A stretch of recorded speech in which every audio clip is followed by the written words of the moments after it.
Juneteenth. Thank you for joining us this afternoon and for the annual Juneteenth celebration at the Wisconsin State Capitol. To start our program today, I would like to introduce Claiborne Benson, founder and director of the Wisconsin Black Historical Society, to offer the libation this afternoon. Claiborne? Yes, water. Thank you very much. Thank you. And short comments, if I would, please. Greetings, everyone. Claiborne Benson from Wisconsin Black Historic Society. History tells us that Abraham Lincoln was quite nervous in the midnight hour as he was about to sign the Emancipation Proclamation January the 1st. He didn't want to go into the next day simply because he knew this was the executive order. He was going around the Congress, and Congress sets policies for this nation long term. Freeing African Americans was definitely a no-no, but he did it anyway, and we're grateful to him for doing that. And so not many African Americans got their freedom with the Emancipation Proclamation. It wasn't until 1865, at the end of the war, when when General Grammer was going through the South. He goes through Texas and he finds out that there's 250 enslaved African Americans still in slavery on Galveston Island off of Texas. And so he made it perfectly clear that the war is over and slavery was indeed over. African Americans rejoice. And that's really important to remember. I'm wearing this hat because I am representing John Jefferson, a native of Madison, Wisconsin. He is the grandson of Thomas Jefferson and Sally Hemings. He is the commander of 8th Wisconsin, active in the Tennessee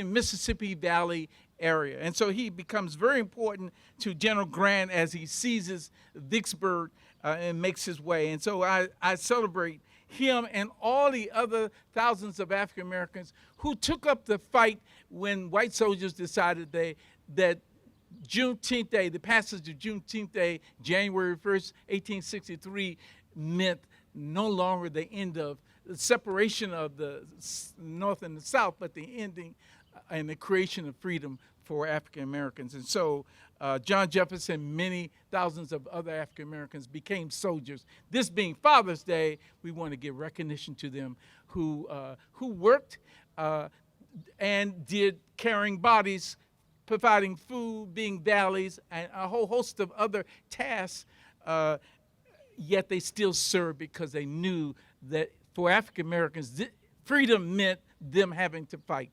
And we want to give recognition to those people. Also want to say that the Governor 1915, Governor Phillips, also celebrated the 50th anniversary of Juneteenth Day.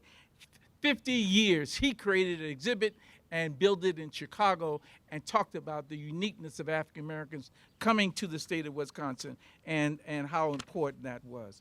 And so I will now do the libation, please.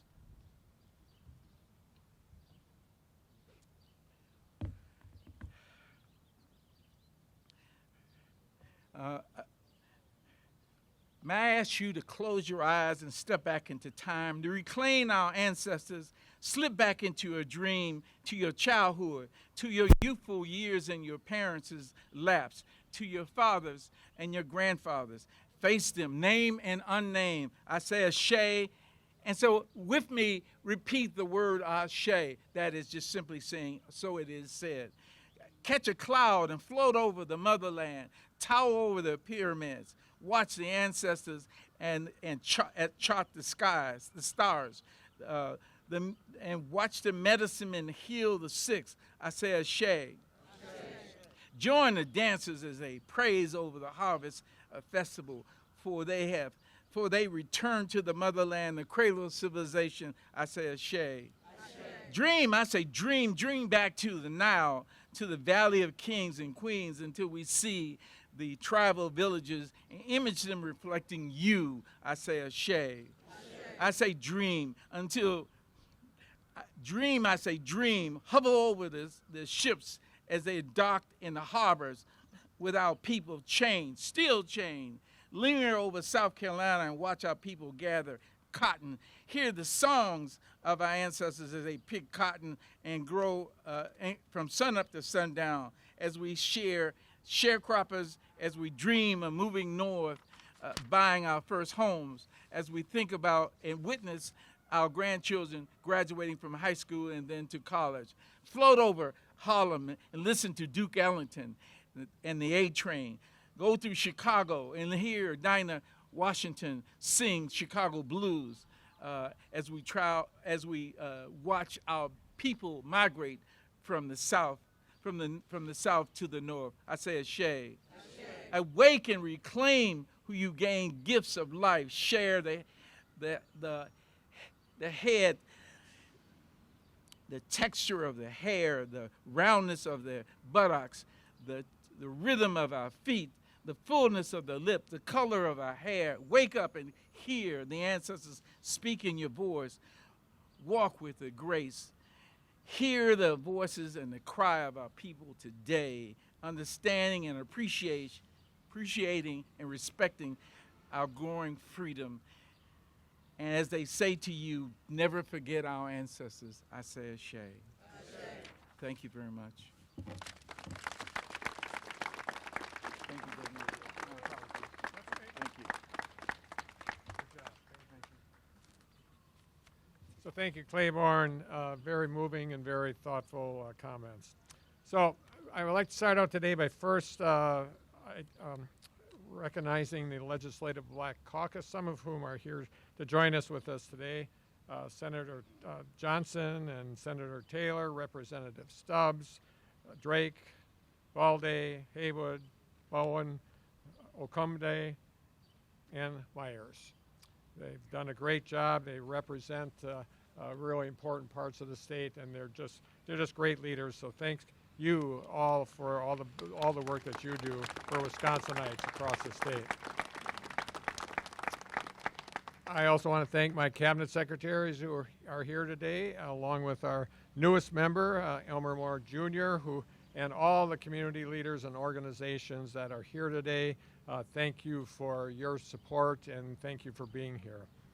You know, as many of you know, for 157 years, our country has celebrated Juneteenth to recognize the day in 1865 when Major General Gordon Granger arrived in Galveston, Texas, as you've heard before, declaring the end of slavery, ironically, 2 years after the Emancipation Proclamation was enacted.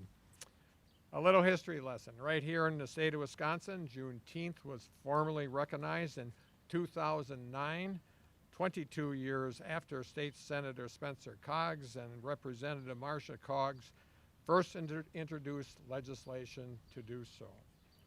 As we celebrate the progress that we have made, albeit sometimes at a glacial pace, we recognize and acknowledge the work that we have yet to do. The global pandemic has further made disproportionate outcomes for Black Wisconsinites experience not only in the healthcare world, but also housing, education, childcare, and economic opportunity. And in addition to a nationwide, at the same time, reckoning with about injustice and the loss of Black lives. I know I speak for everyone when I say the past 2 years are a time in our lives where we're not going to easily forget, nor should we. These challenges we face have reminded us how delicate democracy is, how elusive justice can be, and that racism is a public health issue and a crisis that deserves our urgent attention and action. So I'm glad to see so many of my cabinet secretaries here today, members of the most diverse cabinet in our state's history, because as an administration, we've got a lot of work to do. To expand health care access and ensure every Black mother and infant has the care they need, to invest in our schools and early education so that every kid has an opportunity for a bright future, to make safe housing more affordable and accessible, to ensure every eligible voter can vote and fully participate in our democracy, and to support Black workers, businesses, and entrepreneurs and grow generational wealth. I've been proud of the work we've done together. The across our agencies and with partners over the past several years to get nearly $900 million in federal funding out the door to help those who were the hardest hit by the pandemic recover and thrive in the years to come. This has included investments to build the Black Business Hub and the Center for Black Excellence and Culture here in Madison South Side, to provide more than $18 million for chambers of commerce and organizations working with Black entrepreneurs, and to support organizations working in communities with more than $82 million for our equitable recovery grants. This has included folks like Today Not Tomorrow, working to address disparate outcomes in infant and maternal health. Rebalance Life Wellness Association, helping Black men and boys take care of their health, and the Literacy Lab, promoting early learning, mentorship, and representation in the classroom. And of course, we made sure that folks could make rent and to invest in community violence interruption and supporting our kids' mental health. These are just a few of the ways that we put our federal money to work to support communities across the state. And we're not going to slow down.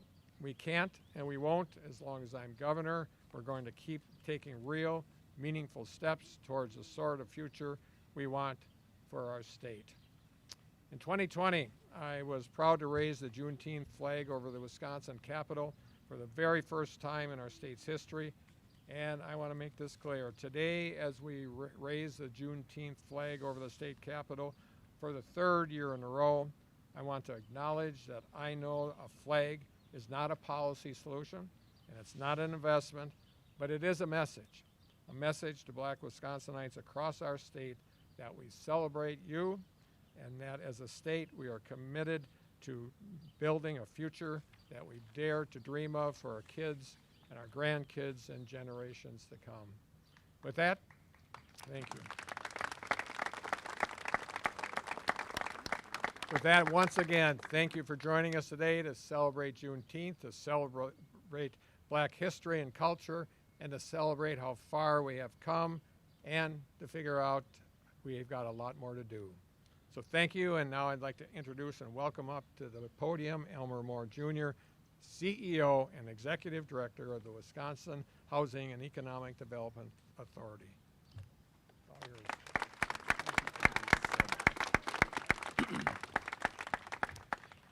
Thank you so much, Governor Evers. I'm going to take the privilege of this moment to just recognize how momentous it is.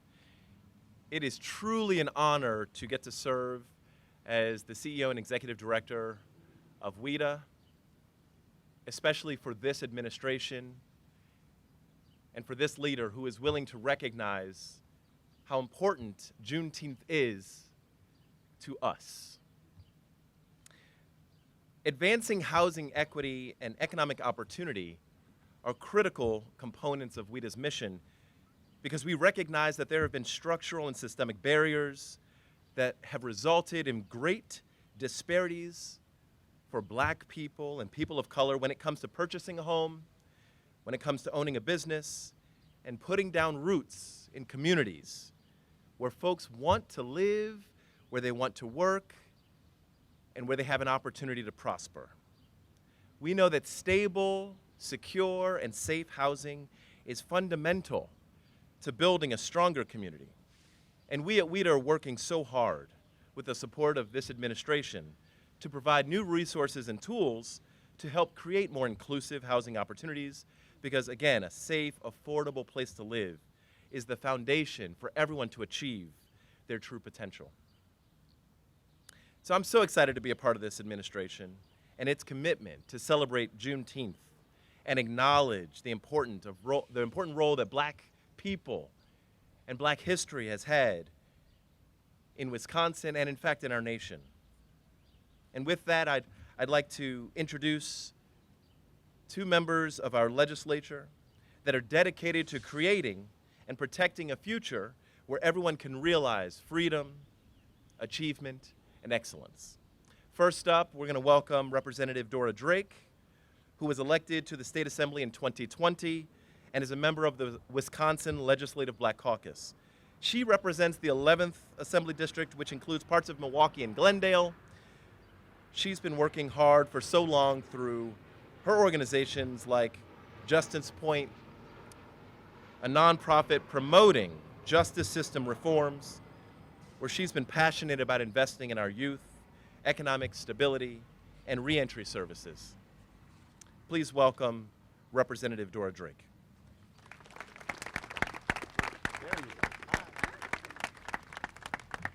Thank you. And hello, everyone, and good afternoon. Despite it being warm outside, I think it is well deserved that we are here for an important occasion. What's already been talked about, the importance of Juneteenth, the history of how we've come to here, and thank you to our governor and our leadership for knowing the importance of raising the flag on this day. And I simply want to say that it's important to continue to talk about this, because there are forces that will try to diminish, erase the history that has happened in this country, specifically for Black Americans. And I think it's important that we realize on this day that Black history is not just Black history, it's American history. Just last year, Juneteenth was made a federal holiday, and that's something to celebrate. That is something to celebrate. And so as we are here today to raise again the Juneteenth flag, my simple ask is to continue to push and to continue to speak about what is the truth in our country. All of it, the good, bad, and ugly. And today is one of the amazing parts of the history in our country, and we should celebrate it all. And with that, thank you.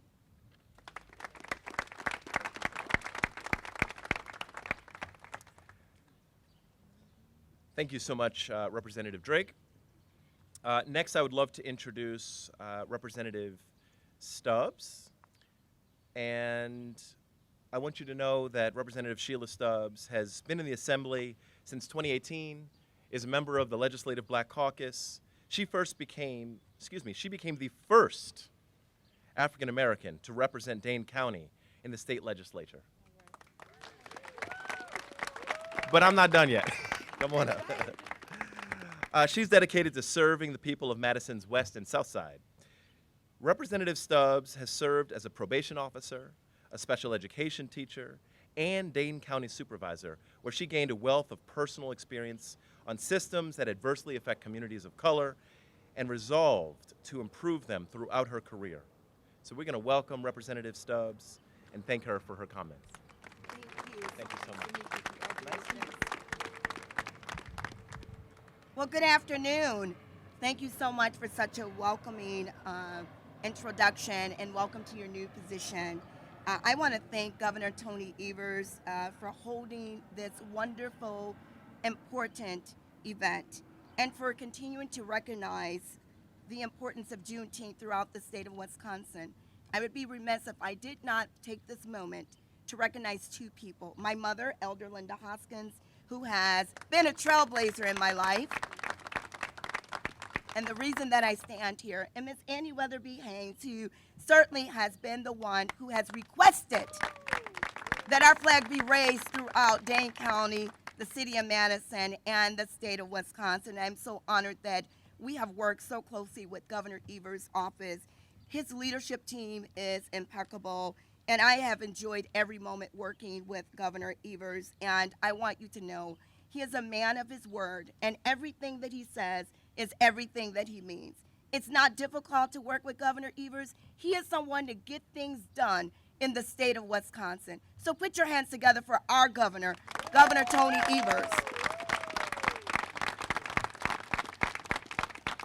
Next, it is my honor to introduce and welcome Dr. Rakita Moore-Ware, who is the founder and CEO of My Process Incorporated, a nonprofit that creates outreach and develops curriculum to help young people go through their life processes. In addition, Dr. Moore-Ware is a public servant who works for the United States Department of Agriculture, Forest Research as a research scientist. So it is my honor to welcome Dr. Moore.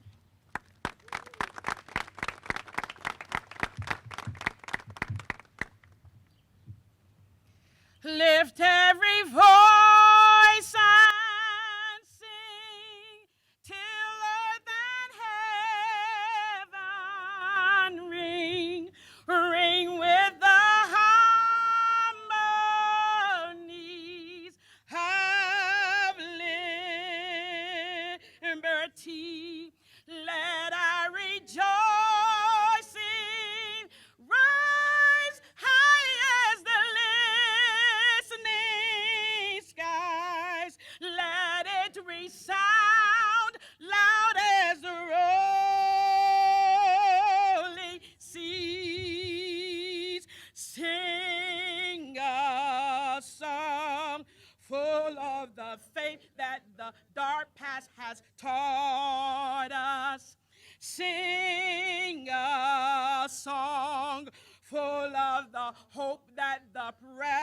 has brought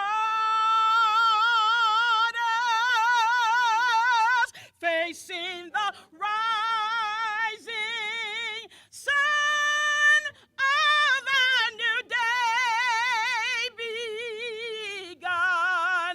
Let us march on till victory is won.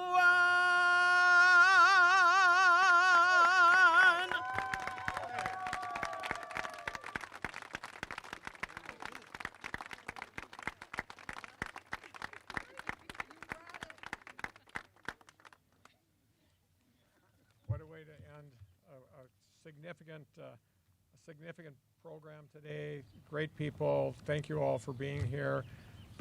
As you may have noticed, while we are singing, the flag is flying. So thank you very much, everybody. Thank you. Good work, everybody.